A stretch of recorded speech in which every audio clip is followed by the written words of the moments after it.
I'm trying to publicly embarrass myself. Why? Because I know that it is the cost of entry for what I'm trying to accomplish. 3 years ago, I wrote all these pages about the mental block that I was having against creating this kind of account, and it kind of came down to a few key ideas. One was that I really didn't like who I was at the time, and I knew that my ideas and values wouldn't align with the future version of myself, probably, because I was so young.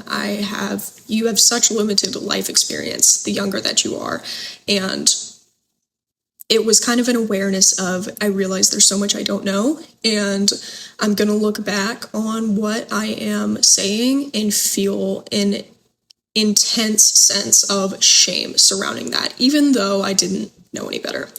Another one was that I thought that I had to be an ideal version of myself as a prerequisite for starting the project, or kind of like a minimum viable version of myself.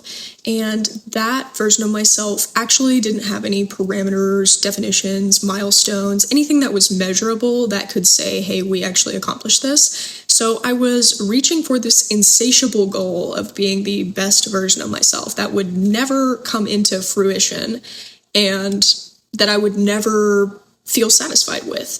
And so I was spending my entire life and all of my time kind of hating myself, thinking you could be a better version of yourself, you could be a better person, you could improve this or that about yourself, but never actually ever being able to accomplish that. So it's a terrible, terrible way to live, to constantly be in that gap. And then the third thing was I kind of just didn't want to be judged. I felt like I already was judging myself so intensely. Why add on to that by other people?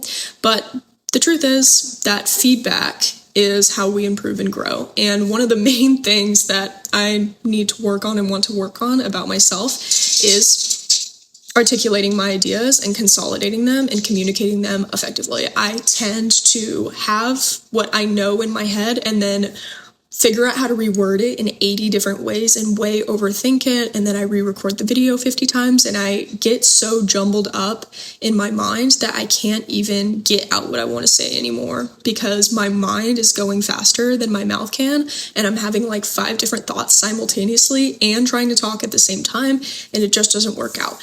The only way for me to get over this is to talk, share things, be embarrassed, receive feedback and criticism, share my ideas, get over it, and be a part of the world. I'm committing to posting once a day for 100 days, a random thought, idea, view that I have, and just being embarrassed.